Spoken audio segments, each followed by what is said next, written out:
The MCAT podcast, session number 174.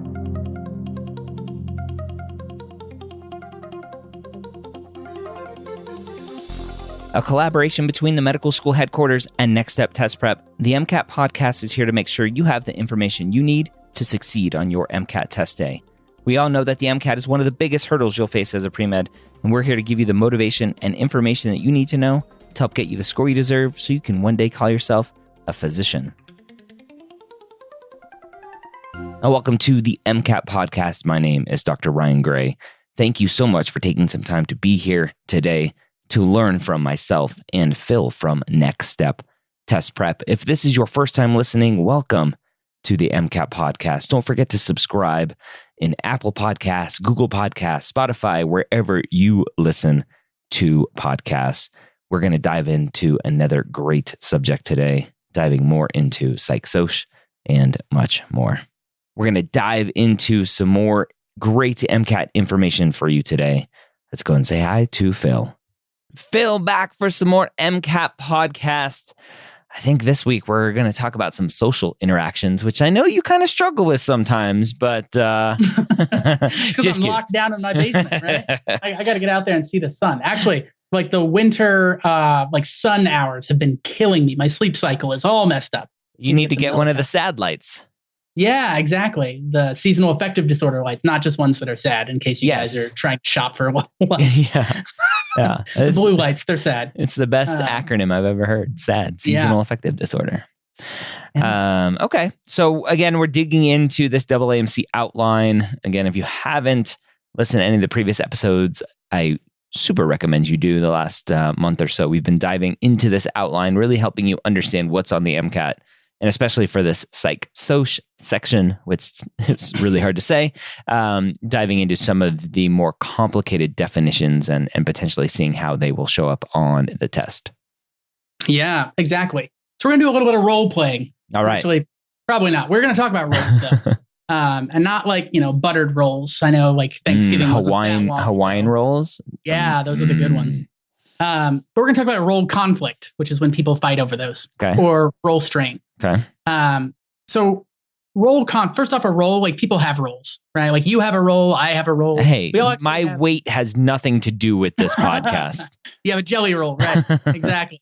But like we all have kind of different roles. Like I'm a sibling, I'm a teacher, I'm a friend, I'm a son, right? And all of these are different roles that, I act differently in. I'm going to act different around my friends and my students and my parents, right? Like the jokes I might tell around one group, I might not tell in front of my mom. Mm-hmm. So we all have these different roles, and role conflict and role strain occur when we start to have issues with those roles. So role conflict is when roles start to overlap and interfere with each other. And this is something that every medical student ever has experienced. And this is like, I want to be a great medical student, but I also want to be a great son. Mm-hmm. And I had like a really big problem. It was my mom's, it was a big birthday for her. It was her 50th birthday when I was in med school, but I had an exam like on the Tuesday after that. And like, I really want to go home and see my parents because I wasn't in the same state in medical school as my family was.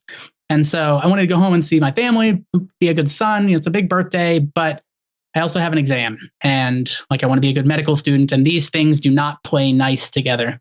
Do you have any big role conflicts that you find yourself like struggling with? Nothing that comes to mind. I'm sure I have tons of them. Yeah. Your life is all ironed out and you got a clearly defined boundaries. Of course. Yeah. My life is perfect, obviously. Yeah. So role conflict is just when there's like interfering between roles and there's interference there. Role strain is a little bit different. This is when you have trouble meeting that role like just by itself. And so if I wanted to be a world-class physicist, but I am awful at math, I'm going to have problems, right? Yeah. It's not because of like all the other like commitments on my time. It's just there's going to be strain there as I try to fit this role. So let's put it in context of the student, right? The student wants to be a physician, but is terrible at standardized tests and terrible at math and science. And yet that's what you need to do well in to get into medical school. Right. And yeah, there's going to be some role strain there as you're like trying to fit in. Now, like MCAT is a great example of like creating role strain as people are trying to fit into this role. And maybe it's not always the easiest, cleanest fit there. Mm-hmm. And so role strain versus role conflict, it's really important to tell them apart because once again, the MCAT really likes to focus on terms that are very similar. And like both of these have issues with people trying to meet a role. But one is like because another role is interfering, and role strain is just you're having trouble meeting what that role is. Some of you guys might remember from, I can't remember if it was a week ago or a couple weeks ago, we talked about strain theory as a cause of deviance, as people were having trouble fitting the roles that society said they should be in. And so that causes them to deviate from behavior. It's the same idea here. So strain theory as a cause for deviance, and also role strain here. It's just like if you have trouble fitting the roles of society, you're going to start to have some strain and some difficulties there. Okay. So those are two of the things that I know students kind of get confused with a lot, role conflict and role strain in 8C. The next one is actually going to kind of like jump up a little bit to attachments. And this is something that also has a big kind of crossover into like medicine kind of overall. And this is something that I know a lot of doctors kind of think about, especially pediatricians. Mm-hmm. So there's like four main types of attachment. There's secure, avoidant, ambivalent, and then disorganized. And so the secure attachment is what you want, right? That's like a traditional thing where the kid feels like they're going to be taken care of. And so the parent is a good, attentive parent. And so the kid is attached to that parent with a secure sort of attachment. What's going to happen, though, is if the mom leaves, the kid's going to be a little bit upset, or the parent leaves, the kid's going to be a little bit upset.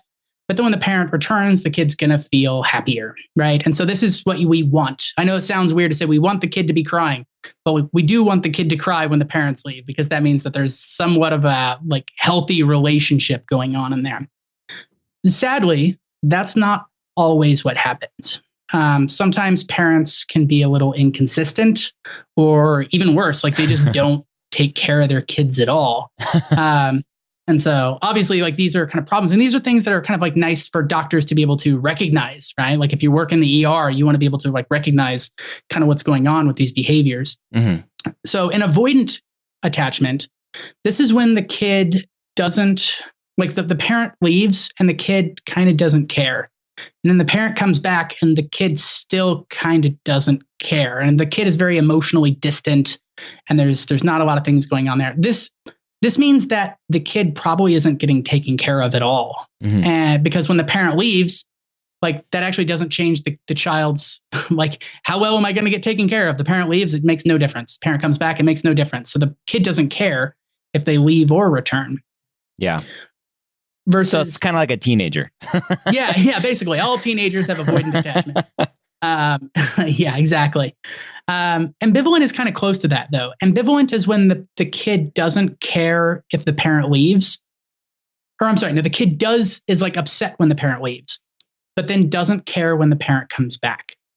And the idea there is that parent is not just like neglecting the child, like happened in avoidance, but is just inconsistent. Like sometimes the parent takes care of the kid, sometimes the parent doesn't.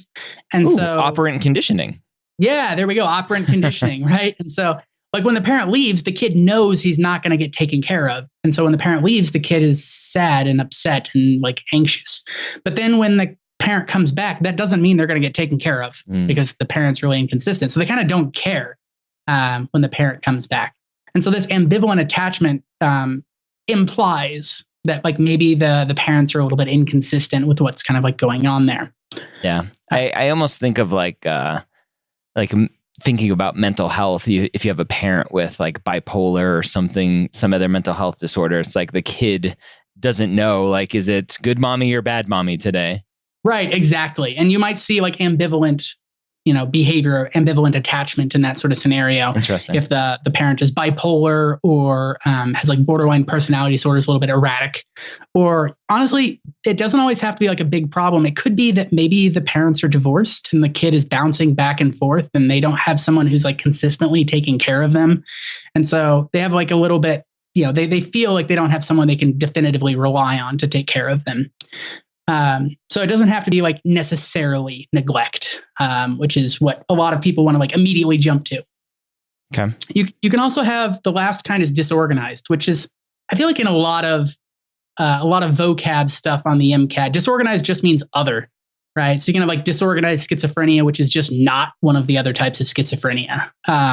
Disorganized attachment just means not one of the other types of attachments, secure, avoidant, and ambivalent. So with a disorganized attachment, you just have like something weird, right? So this would be like the parent leaves and the kid starts rocking and like humming to themselves or something there. Or like the parent comes back and the kid does that. Or just something like strange behavior that doesn't kind of like fit into one of those other three categories. I actually have a doctor that I worked with when I was in med school, who would occasionally check for these things if he like suspected maybe something was going on. And so what he did is he asked the parent to run to the front desk and like really quick, I just need you to sign this form. It's 16D. Ask the nurse, they'll give it to you. But you don't have to take the kid. It'll just take you a second to like run out there and sign it, and then I'll be able to like I'll watch the kid while you're gone. It'll just take you 2 seconds. And so the parent will leave and the parent will come back, but the doctor's actually watching the child. And when the parent goes up to the nurse's station, the nurse knows that 16D means nothing, right? And so it's just like give them anything to sign and like it won't really matter. And so that's just a way to kind of like check to like if you maybe suspect something's going on here. Note that, like I said, it doesn't necessarily mean that there's neglect. It doesn't mean that there is, some sort of mistreatment going on. Sometimes children will act differently if there's something going on with them personally, like if they have autism, right? They're not necessarily going to develop those attachments, emotional attachments, as well as like maybe, neuronormal is going to be able to attach. Okay. So just kind of thinking big picture, the reason I kind of talk about these is because avoidant and ambivalent, like they sound so similar, right? They both start with A. They both have like the kid doesn't care if the parent comes back. So if I was ever going to ask a question on this, like if I really wanted to check and see, does a student really know these things? Those are probably the ones I'm going to focus on, like telling the difference between avoidant and ambivalent. So avoidant is when the kid doesn't care when the parent leaves or comes back, and that's because they're not taken care of at all. And ambivalent is when they care when the parent leaves, but don't necessarily care when they come back, because that means the care is inconsistent. So the parent leaving means you're definitely not getting taken care of. Parent coming back means you might not, doesn't really make a difference. Okay. So good ones to know. Again, this is for content category 8C in the AAMC Psych Soc content thingy. Outline. That's what it's called. Awesome. There you go. All right. Another one in the books. All right. There you have it. Again, some more fun MCAT information for you.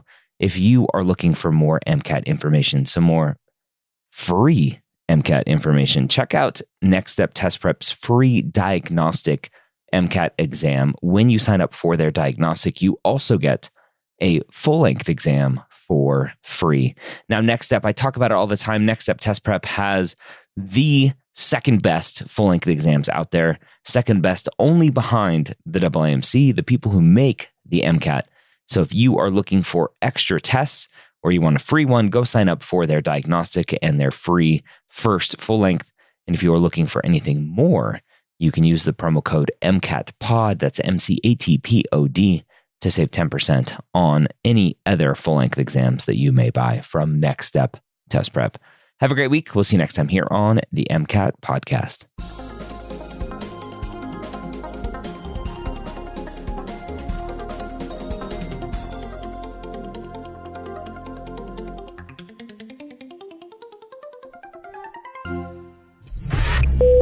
This is MedEd Media.